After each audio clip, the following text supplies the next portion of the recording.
আসসালামু আলাইকুম প্রিয় ভবিষ্যৎ সহকর্মীবৃন্দ, সকলকে স্বাগত জানাচ্ছি। আমি সাইদা সুলতানা মৌ, প্রভাষক অর্থনীতি 40তম BCS। আজকে আমরা আলোচনা করব আমরা কিভাবে BCS প্রিলিমিনারিতে আন্তর্জাতিক বিষয়গুলির প্রস্তুতিটা খুব সুন্দর মতো নিতে পারি। তো কিভাবে প্রস্তুতি নিব সেটা জানার আগে আমাদেরকে সবার আগে জানতে হবে যে এটিতে কত নম্বর আছে। BCS প্রিলিমিনারির মোট 200 নম্বরের 20 নম্বর থাকে হচ্ছে আন্তর্জাতিক বিষয়গুলিতে। এই 20 নম্বর আবার 5টা চ্যাপ্টারে বিভক্ত। প্রত্যেকটি চ্যাপ্টার থেকে 4টি করে প্রশ্ন আসার কথা, কিন্তু দেখা যায় যে অনেক সময় সাম্প্রতিক যে আলোচিত ইস্যুস সেটা যদি কোনো একটা চ্যাপ্টারের সাথে বেশি রিলেটেড হয় তাহলে কিন্তু কোনো চ্যাপ্টার থেকে 5টা 6টাও প্রশ্ন হতে পারে, আবার কোনো কোনো চ্যাপ্টার থেকে দেখা যায় 2-3টি প্রশ্ন আসে। তো আমাদেরকে এই জন্য খুব কনসিয়াসলি আন্তর্জাতিক বিষয়গুলির প্রিপারেশন নিতে হবে। আর আন্তর্জাতিক বিষয়গুলিটা যদি আমরা খুব কনসিয়াসলি খুব সুন্দরভাবে গুছিয়ে প্রিপারেশনটা নিতে পারি তাহলে কিন্তু এখান থেকে খুব ভালো করার একটা সুযোগ আছে। তো আমি শুরুতেই কী কী বই আপনারা পড়বেন সেটা বলে নিই। প্রথমত আপনারা এটার জন্য একটি গাইড বই কিনবেন, সেটা যে কোনো গাইড বই হতে পারে। এমপিথ্রি আমি কিনেছিলাম, আমি এমপিথ্রিও কিনেছিলাম, প্রফেসরসের একটা বইও কিনেছিলাম, আবার ওরাকলও কিনেছিলাম। তবে আমার কাছে এমপিথ্রি ভালো লেগেছে, আপনারা এমপিথ্রি কিনেন।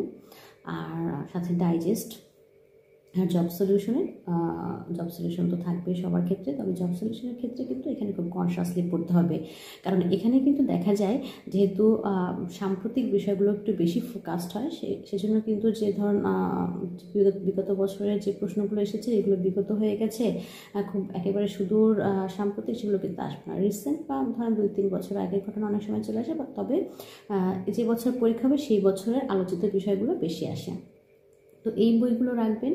এখন আমি বলে দিই যে এই যে প্রশ্ন, 20 মার্ক, এই 20 মার্ক আসলে কোন জায়গা থেকে কিভাবে কতটুকু আসে এটা একটু ডিটেলে বলে দিই, এবং কোন চ্যাপ্টারটা কিভাবে আপনারা পড়বেন সেটা যদি সুন্দর মতো আপনারা আগে থেকে গুছিয়ে নিতে পারেন তাহলে কিন্তু আপনাদের এখানে প্রিপারেশন নেওয়াটা খুব সহজ হবে। তো 5টা অধ্যায়ের প্রথম অধ্যায়টা হচ্ছে বৈশ্বিক ইতিহাস, আঞ্চলিক ও আন্তর্জাতিক ব্যবস্থা, ভূরাজনীতি।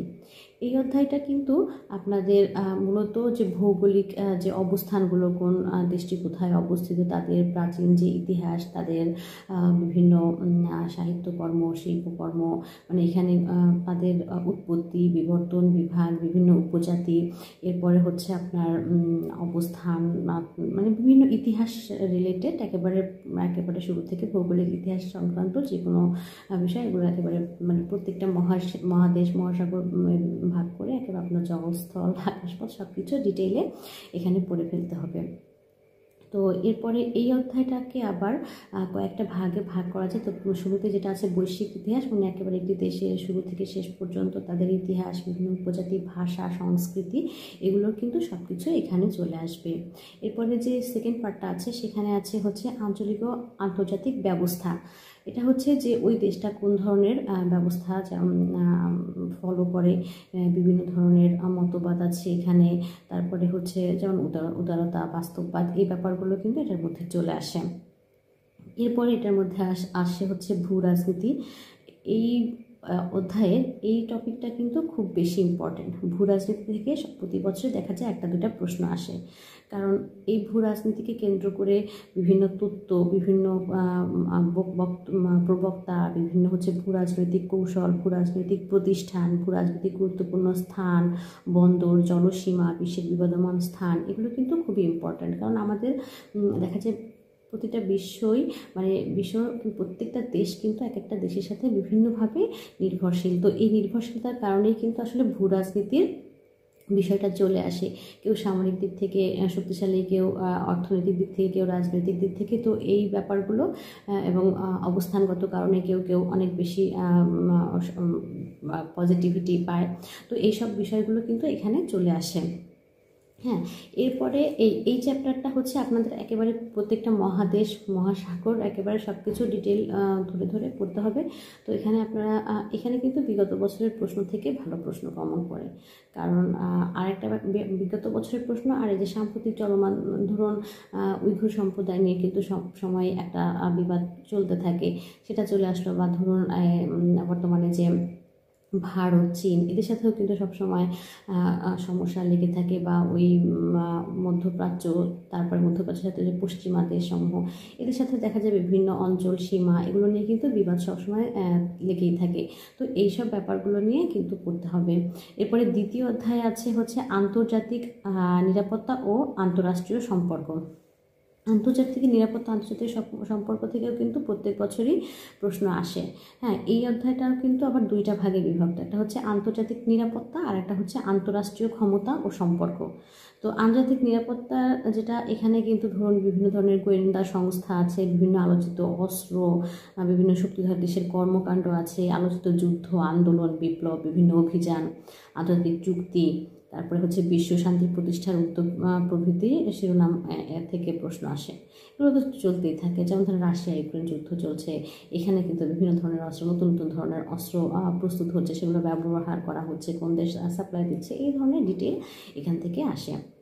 এরপরে আসে হচ্ছে আন্তঃরাষ্ট্রীয় ক্ষমতা সম্পর্ক, এটা থেকেও কিন্তু দু একটি প্রশ্ন প্রতিবারই হয়।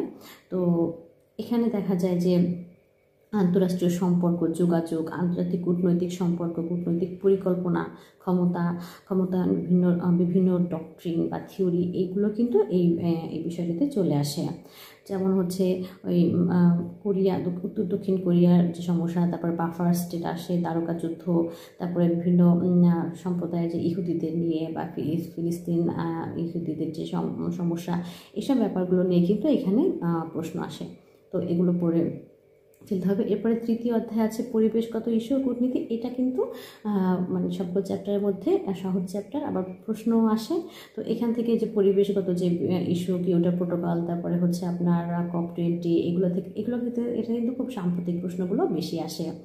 এরপরে হচ্ছে আন্তর্জাতিক পরিবেশগত কূটনীতি থেকেও কিন্তু প্রশ্ন হয়। হ্যাঁ, গ্রিন হাউস গ্যাসের নিঃসরণ প্রশমন, তারপরে হচ্ছে জাতিসংঘের জৈব নিরাপত্তা বিষয়ক চুক্তি, তারপর হচ্ছে মন্ট্রিল প্রোটোকল, এই বিষয়গুলো থেকে কিন্তু এখানে প্রশ্ন আসে। এরপরে আছে চতুর্থ অধ্যায়, এখানে আছে হচ্ছে বিভিন্ন আন্তর্জাতিক সংগঠন সমূহ। হ্যাঁ, তো আন্তর্জাতিক সংগঠন সমূহের মধ্যে বৈশ্বিক যে আন্তর্জাতিক সংগঠন সমূহ, হ্যাঁ, এরপরে আছে আঞ্চলিক সংগঠন সমূহ। তো এই আঞ্চলিক, যেমন প্রত্যেকটা রিজিয়নের কিছু, যেমন আমাদের দক্ষিণ এশিয়ার জন্য এখন কিন্তু সার্কটা কিন্তু এখন ইম্পর্টেন্ট, কারণ এখন কিন্তু সরকার পরিবর্তন হয়েছে। আগে কিন্তু সার্কটা একেবারে ঘুমন্ত একটা প্রতিষ্ঠান ছিল, এখন কিন্তু সেটা নেই, এখন কিন্তু সার্ক থেকে প্রশ্ন হতে পারে। তারপরে জাতিসংঘের বিশেষায়িত যে বিভিন্ন সংস্থাগুলো আছে, অর্থনৈতিক সংস্থা যেমন IMF, ওয়ার্ল্ড ব্যাংক, এগুলো সম্পর্কে কিন্তু খুব ডিটেইলে ধারণা নিয়ে যেতে হবে। এখান থেকে যে কোনটা সদর দপ্তর কোথায় আছে, বা হচ্ছে নতুন কোনো সদস্য কেউ হয়েছে কিনা, কতজন সদস্য এক একটা সংগঠনের, এগুলো কিন্তু খুব ডিটেইলে পড়তে হবে। এরপরে পঞ্চম অধ্যায় আছে বিশেষ সাম্প্রতিক ও চলমান ঘটনা প্রবাহ। এটা একটা চ্যাপ্টারে থাকলেও এটা থেকেই দেখা যায় আসলে ওই 4 মার্কের বদলে দেখা যায় অনেক সময় 10-12 মার্কস চলে আসে। হ্যাঁ, তো এটা আপনারা একটু ডিটেইলে যে কোনো একটা সাম্প্রতিকের একটা বই, যেমন রিসেন্ট ভিউ বের হয়, বা আরও অনেক সাম্প্রতিকের বিভিন্ন বই বের হয়, সেগুলো একটা থেকে আপনারা পড়ে ফেলবেন। সেগুলো একটা থেকে পড়ে ফেলে দেখা যাবে এখানে মোটামুটি কভার হয়ে যাবে। আর আন্তর্জাতিকের বিষয়ে যে ব্যাপারটি হয়, যে এখান থেকে কিন্তু অনেক সময় দেখা যায় খুব একেবারে আমি পেতাম না 20-এ 20, আমার এখানে একটু দুর্বলতা ছিল।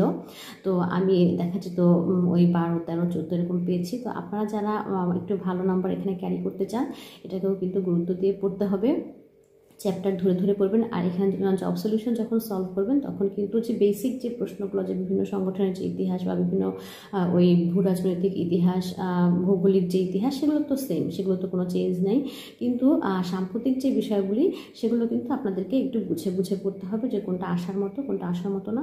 তো এভাবে আপনারা সবগুলো সিলেবাসটা ধরে ধরে মিলিয়ে মিলিয়ে পড়ে ফেলেন, আর মডেল টেস্ট দেন, ভালো মতো পড়াশোনা করেন। সবাই ভালো থাকবেন। আজকে এই পর্যন্তই। আল্লাহ হাফেজ। আসসালামু আলাইকুম।